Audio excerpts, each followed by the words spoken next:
Garuda Express, an international courier service.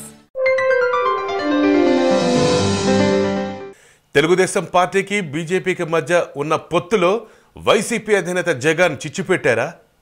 ఏపీలో party ఫిరాయింపులపై Purandeswari ఇప్పుడే స్పందించాల్సిన అవసరం ఏంటి? ఫిరాయింపులపై ప్రధానికి లేఖ రాయటం వెనక వ్యూహం ఏంటి? ఢిల్లీ వెళ్లిన జగన్ ఏపీ ప్రభుత్వంపై ఎందుకంత వ్యూహాత్మకంగా ఒత్తిడి తెస్తున్నారు? దీని వెనక ఉన్న వ్యూహాలేంటి, కారణాలేంటి? ఆంధ్రప్రదేశ్ ప్రభుత్వంపై ఒత్తిడి తెచ్చేందుకు వైసీపీ అధినేత జగన్ తీవ్రంగా ప్రయత్నిస్తున్నారట. ప్రతి అంశాన్ని అవకాశంగా చేసుకుని ఏపీ సర్కారుపై తీవ్ర స్థాయిలో విమర్శలు గుప్పించేస్తున్నారు. తాజాగా పార్టీ ఫిరాయింపులను హైలైట్ చేస్తూ ప్రభుత్వ తీరును తప్పుపెట్టారు వైఎస్ జగన్మోహన్ రెడ్డి.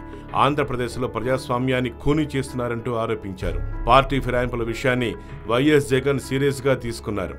ఢిల్లీ వెళ్లారు, రాష్ట్రపతిని కలిశారు.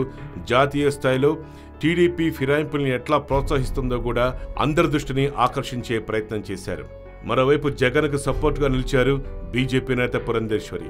పార్టీ ఫిరాయింపుల నిరోధానికి కఠిన చట్టం తీసుకురావాలంటున్నారు ఆమె. ఇదే విషయంపై ప్రధాని మోడీకి, బీజేపీ అధ్యక్షుడు అమిత్ షాకు లేఖ రాశారు పురంధేశ్వరి. తెలుగు రాష్ట్రాల్లోనూ ఫిరాయింపుల చట్టం అపహాస్యమవుతుందని తెలిపారు.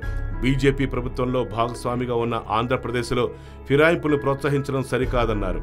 ఏపీ కేబినెట్ పునర్వ్యవస్థీకరణలో వైఎస్ఆర్సీపీ నుంచి టీడీపీలోకి చేరిన వారికి కేబినెట్లో పదవులు ఇవ్వటం సరికాదన్నారు పురంధేశ్వరి. మొత్తంగా ఇటు పురంధేశ్వరి, అటు జగన్ ఏపీ సర్కార్పై ఒత్తిడి తెచ్చేందుకు ప్రయత్నాలు చేస్తున్నారు. దీని గురించి చంద్రబాబు ఎలా స్పందిస్తారో చూడాలి. అంతేకాదు, అసలు పురంధేశ్వరి ఉత్తరం రాయటం వెనగల కారణాలేంటి? జగన్ ఏమన్నా ప్రోత్సహించారా? లేదంటే తన తండ్రికి వెన్నుపోటు పోర్చి ముఖ్యమంత్రి అయ్యారన్న కసితోటే పురంధేశ్వరి ఈ అవకాశాన్ని వినియోగించుకున్నారా? ఈ వార్తలు ఇప్పుడు హాట్ టాపిక్గా మారాయి. తెలుగుదేశం పార్టీ బీజేపీకి మధ్య పొత్తులో వైసీపీ అధినేత వ్యూహాత్మకంగా చిచ్చు పెట్టారా? అవుననే అంటున్నాయి ఏపీ పొలిటికల్ వర్గాలు. మరి ఆంధ్రప్రదేశ్లో పార్టీ ఫిరాయింపులపై పురంధేశ్వరి ఇప్పుడే ఎందుకు స్పందించాల్సిన అవసరం ఏమిటి? ఎప్పుడు అసలు ఫిరాయింపులపై ప్రధానికి ఆమె ఎందుకు లేఖ రాశారు? ఈ లేఖ వెనుక వ్యూహం ఏంటి? జగన్ ఢిల్లీ వెళ్లి ఏపీ ప్రభుత్వంపై ఒత్తిడి ఎందుకు తీసుకొచ్చే ప్రయత్నం చేస్తున్నారు? పురంధేశ్వరి కుటుంబానికి, చంద్రబాబు కుటుంబానికి మధ్య పచ్చగట్టి వేస్తే భగ్గుమంటుంది. చంద్రబాబుని పూర్తిగా వ్యతిరేకిస్తున్నారు పురంధేశ్వరి.